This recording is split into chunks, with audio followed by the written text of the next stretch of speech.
Hello everyone, welcome back to my channel.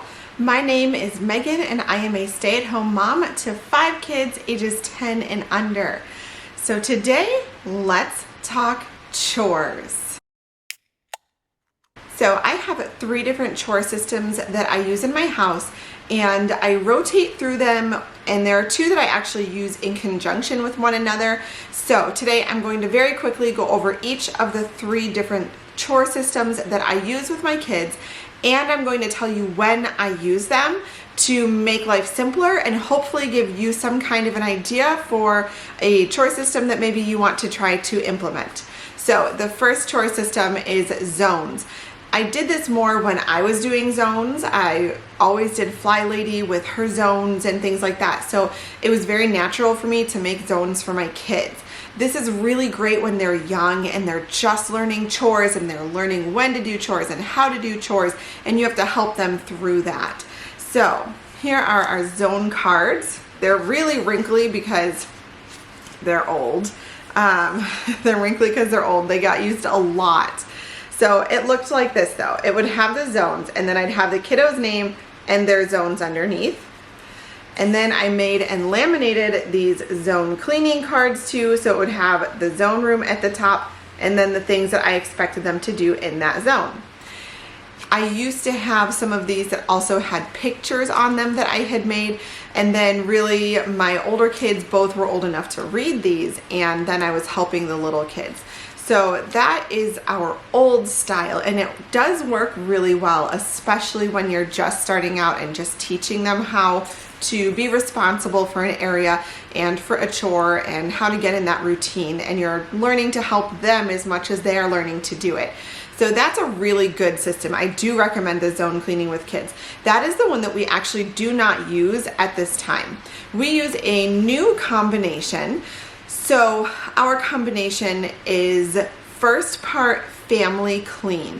Family clean is something that we do in the summertime all the time. I almost never have individual chores in the summer that are set out for the kids. We just do a family clean every single day. What that is I take just a notebook piece of paper and a pen, and I write down anything that needs to be done during that family clean time. It's usually like a 1-hour window is what we set aside. It very rarely takes a whole hour to get it done, but we do set aside that whole hour block for it just in case.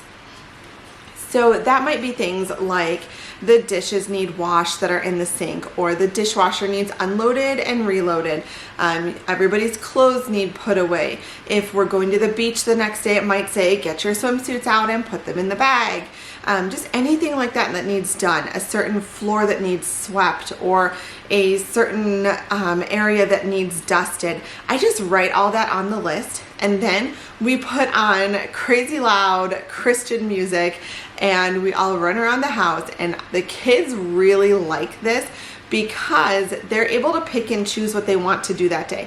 So maybe Charlotte looks and she says, you know what, I swept yesterday, so I really don't feel like sweeping today, so I'm gonna go and get the laundry sorted and start folding that first. Or it might even be something like Isabel says, hey Charlotte, I really want to clean the bathroom, can you come and help me? And my bigs will team up with my littles, and they'll start teaching them how to do some of those zones and chores and things like that. So it works really, really well for us to do family clean time. During the school year, that's a little bit more difficult just because some kids have homework and some kids have after school activities, and we're not always all here, and our evenings become much more rushed.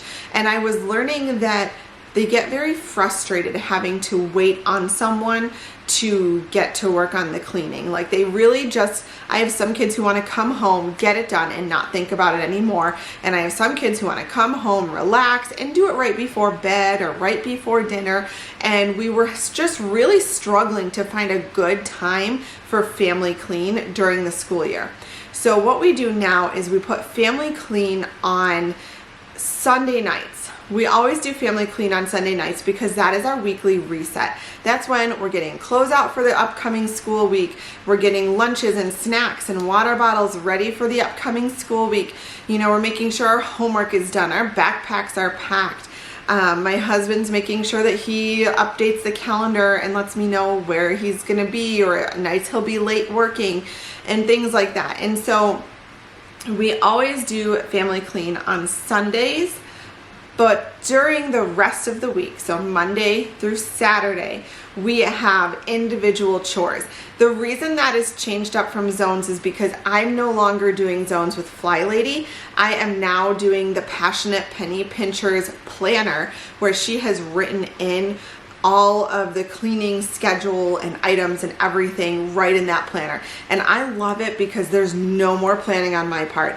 Like, Fly Lady does plan out a lot of things for you, but you still kind of have to you have to set your own zones. You have to think about when you want to get things done, and it is a great system, don't get me wrong, and it worked for me for a lot of years. But just recently here, I have found that I'm in a season of life where I need to start taking some things off of my plate. I just am getting overwhelmed with the number of things on my plate that I have to deal with. And so when I found this planner by the Passionate Penny Pincher, and I will link it down below. I also have a vlog. I'll try and put a card up here. I have a vlog where I gave a really quick overview of the planner if you want to see that. It's towards the end of that video. So, even if you need to scoot forwards in the video or something, it's towards the end there. And I gave a quick overview of it so you can take a look at it if you want to. But I just needed to not have to think about some things. And when I saw this planner, I thought, that's awesome. She has thought of literally everything, and she has scripted it out day by day, week by week, month by month, season by season. It is all in there in a nice, neat checklist. She's really thought this through. And even though some of it I didn't think would work for my schedule, I've actually found ways to make it work for my schedule because it's just already in there.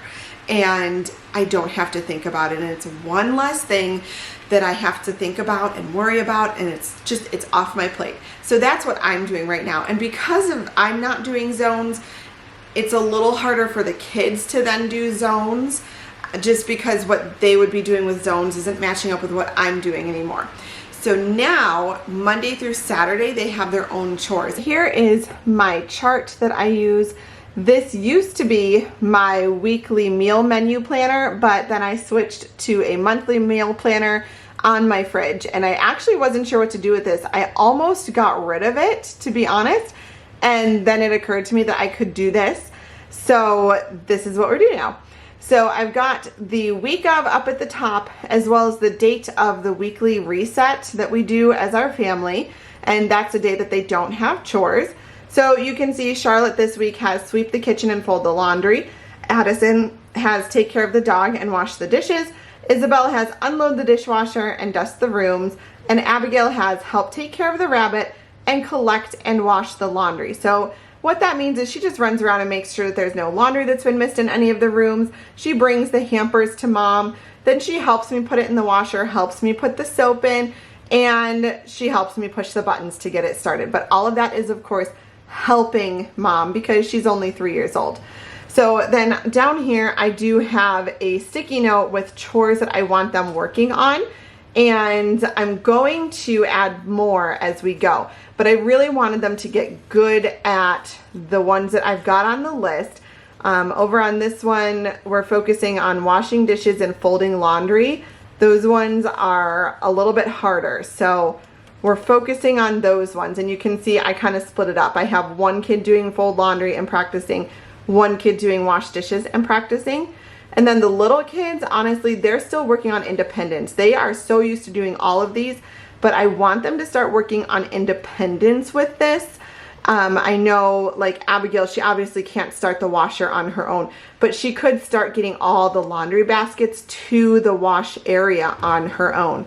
So it's things that they can start getting independent with. So that's why I started with the ones that I did. And as I'm seeing progress towards our goals with these, then I'll add more to the list, and the rotation will just become larger. I really think I'm going to keep it at the 2 tasks per day as long as they're in school, just because we are so busy, and I don't want their focus to be on doing their chores instead of their homework, and I don't want them to not have any playtime because they've been at school all day. then they had homework, and then they had chores, and then it was time for bed. So I'm probably going to keep it with just the 2 chores per day, but the rotation will get larger. So maybe they'll sweep the kitchen and fold the laundry every 3rd week instead of every other week or something like that. The other section over here is a paid extras. That's anyone's job, that like anyone can choose to do it, or they can choose not to do it. It's up to them. So when I do have paid extras, it might be things like vacuum under the couches. So I'll put a little square here. I'll write vacuum under the couches. I'll write how much I'm willing to pay for it. And if they choose to do it, they go do the task first. They can't do anything until they've done the task. They would do the task first, and then in the little box on the side, it would look like this. They write their initial. They write their initial with a dry erase marker. And sometimes this is completely full, and sometimes I've only got 1 or 2 things on there. You can see this week is such a busy week for us that I don't have anything on there because I just know that none of us will have time. When it comes to paid extras, they don't stay up there forever. It's things that are on my personal list that I know the kids are capable of doing independently, or the little kids could come and say, hey mom, can I help you with that to get paid? And then they would help me. But it's things that I know they can go and do, but you have to get there before mom does. If something in my schedule frees up, or if it comes to the day I was planning on doing it and I do that job, then I erase it off that board if nobody else has done it. So it's not something that's going to stay up there forever, and they understand that. So they really have to think if they want to take the time to get paid and do an extra or not. And sometimes they don't. Sometimes I do get there first and then I erase it and it's all good. And sometimes they really, really want that paid extra and they get right on top of it. The other rule with paid extras is that they have to do their daily jobs first. They cannot come home and do their paid extras and then skip out on like folding the laundry or sweeping the kitchen. They have to sweep the kitchen and fold the laundry first in order to do the paid extras. So that's just some of our basic rules, and that's how we run chores in our house right now. Thanks for watching today. Let me know in the comments down below how your family handles chores with the little kids, or how you'd like to handle chores if that's something that you're watching this video hoping for some suggestions. So let me know in the comments, how do you handle it? How do you want to handle it? Did you get any good tips from this? Anything you'd like to hear more about? If you enjoyed this video and you want to see more large family life, hit the subscribe button down below, and I will see you in the next one, guys. Bye!